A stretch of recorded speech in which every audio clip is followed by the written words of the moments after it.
você vai entender como é que você vai fazer uma alocação, a importância dessa alocação.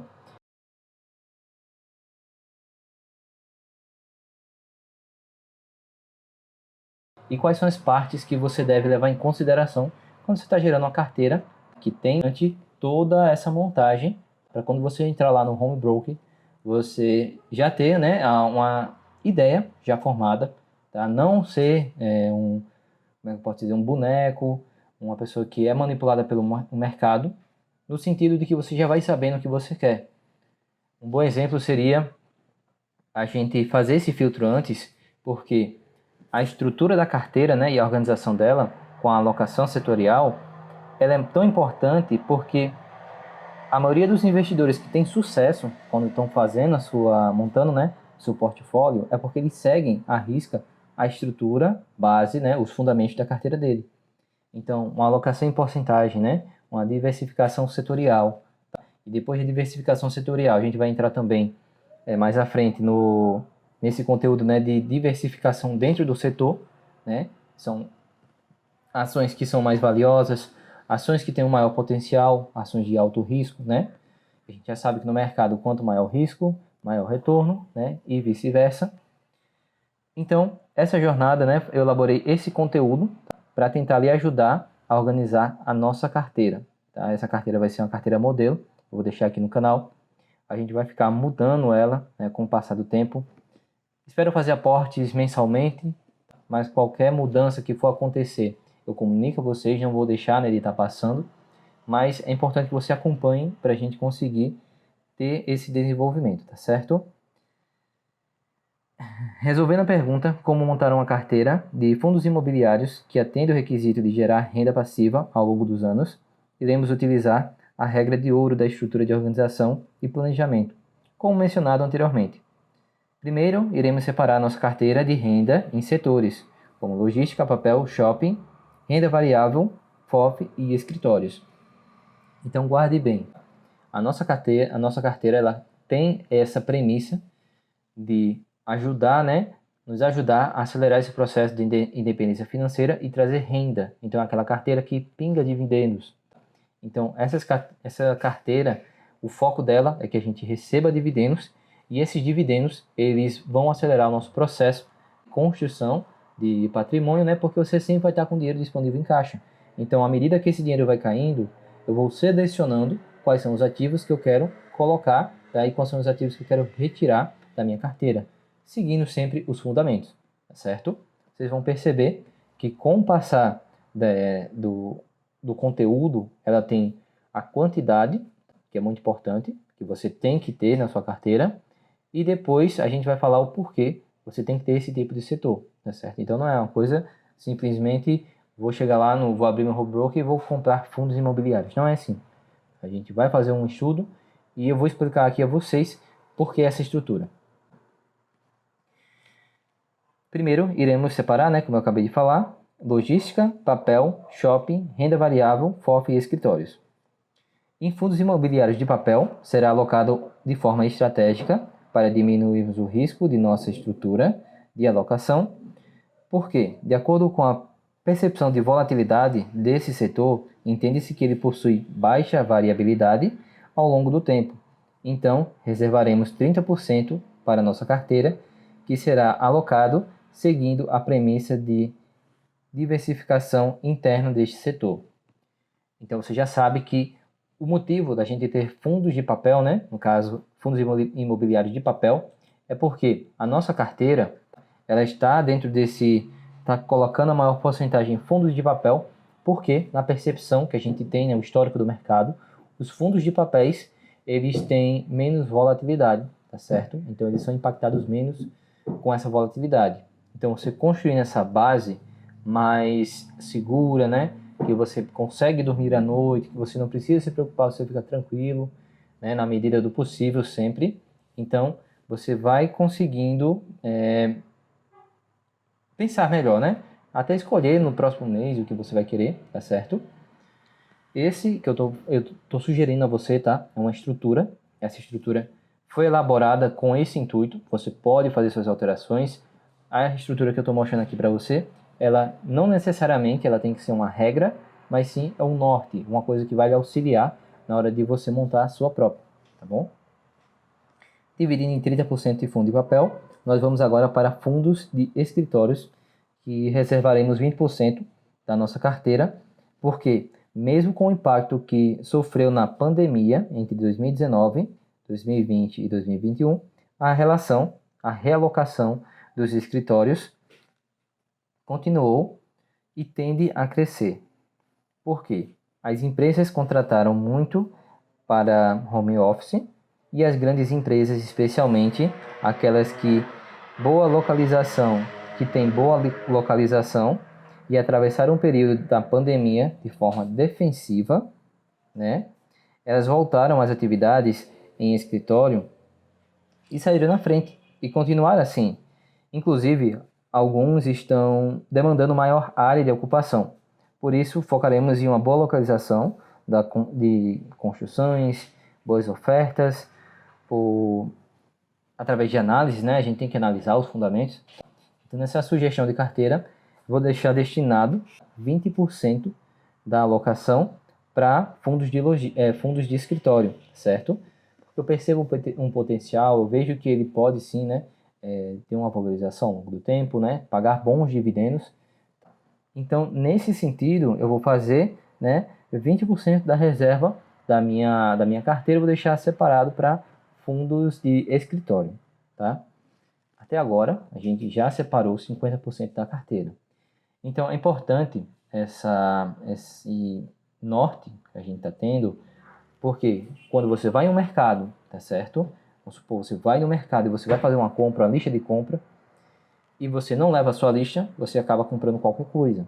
Então, você sabendo o que você vai comprar, você evita o risco de cair uma pegadinha, né? Comprar aquilo que você não precisa, ter um gasto maior, né, do que você necessariamente precisa, porque você sabe quando a ação está barata, você sabe quando o fundo está barato, está caro, tá? Então, 50% aqui eu já tenho determinado como vai ser a base da minha carteira sugerida.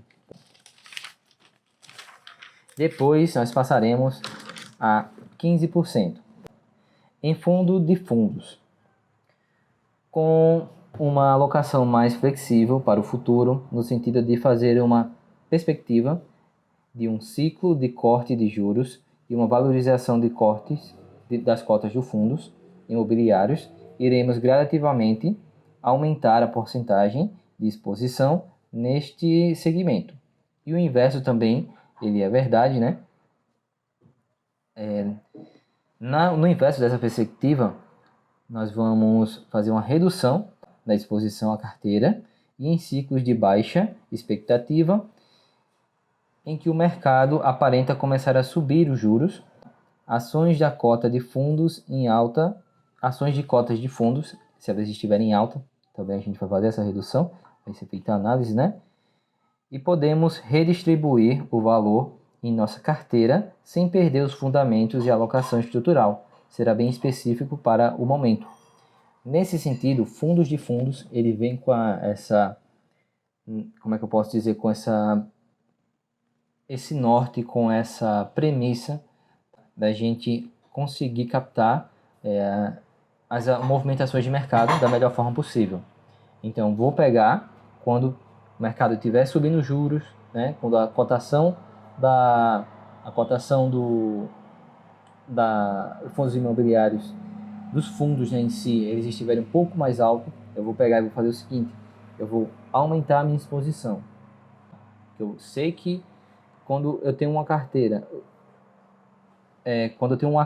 né, vou reduzir a minha exposição. Eu sei que quando eu tenho uma carteira, né, que está nesse segmento, ela sofre diretamente com essas alterações de taxa de juros, cota de ações, né?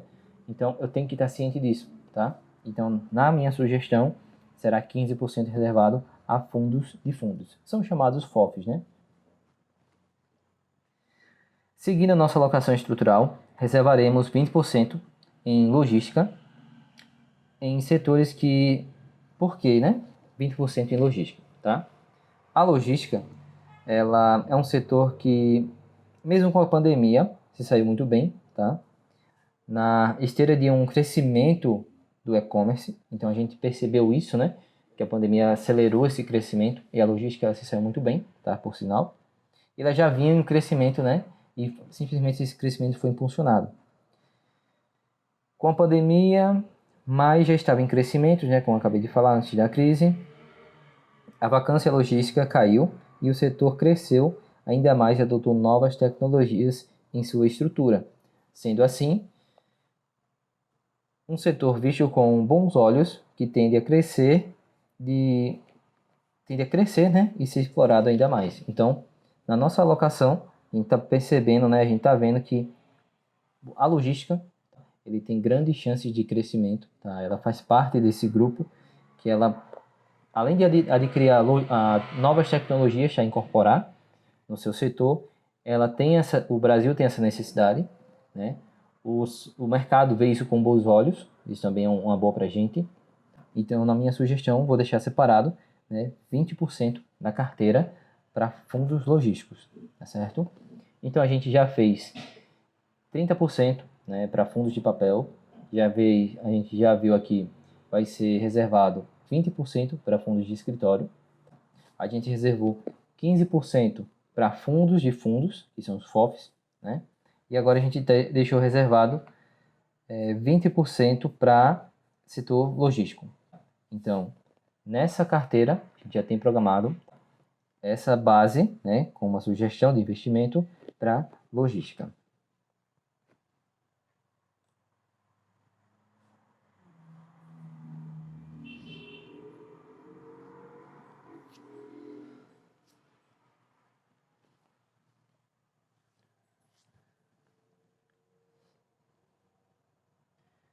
Olane, faça aí 20. Fiz a conta aqui, ó. 20 mais 30, 50, né?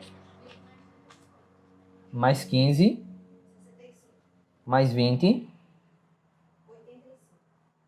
85, né? Então tá certo.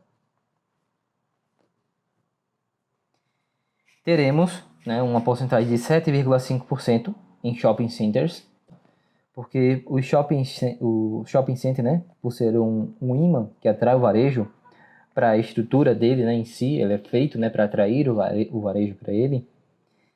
Ele atualmente, né, ele vem crescendo, ganhando mais espaço no mercado, na região, principalmente onde ele se instala, né?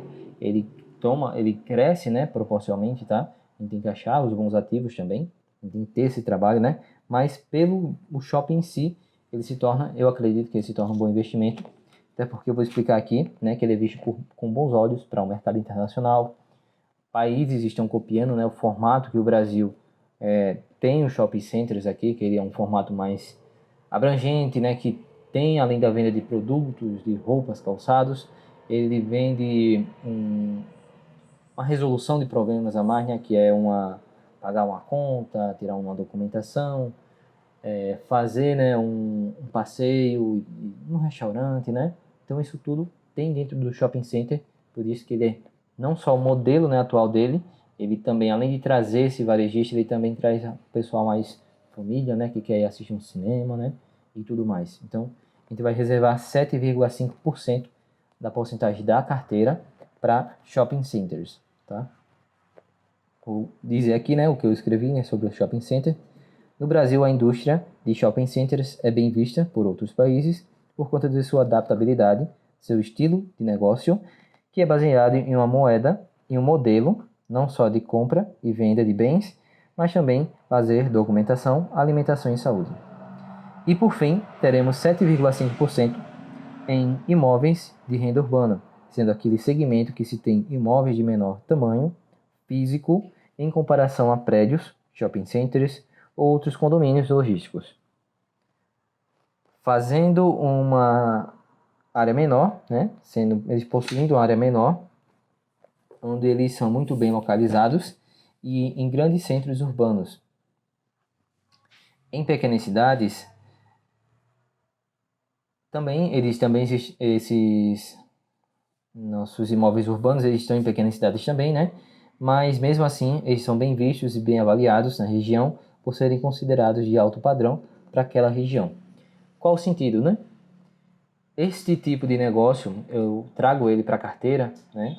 para montagem da carteira, né, como sugestão também, no sentido de que esse negócio, né, ele, além de ser bem localizado em grandes centros, então tem boas localizações, ele vai ser, né, mesmo que a região dele não tenha aquele padrão todo, né, de um prédio grande, enorme, né, uma estrutura, um condomínio bem organizado, ele vai trazer essa valorização, porque as pessoas que possuem o capital, tá, eles vão querer estar dentro desse negócio, né, eles vão querer ir até esse imóvel. Então, nesse sentido, a gente vai trazer também imóveis urbanos para dentro da carteira, para que ela gere, né, esse dividendo que a gente tanto quer e traga essa rentabilidade ao longo do tempo, tá bom? Esse daqui é a estratégia que a gente vai elaborar ao longo do tempo, né? Vamos fazendo alterações com a medida que for passando as oportunidades, né? Elas vão chegando, a gente vai mudando, mas essa vai ser a base que eu vou montar a carteira com vocês. Agradeço, tá? Você que está participando, você que está seguindo. Se inscreva no canal para que a gente continue se vendo e sempre vai ter conteúdo novo falando sobre investimentos. E por hoje vai ser isso. Obrigado. Tchau, tchau.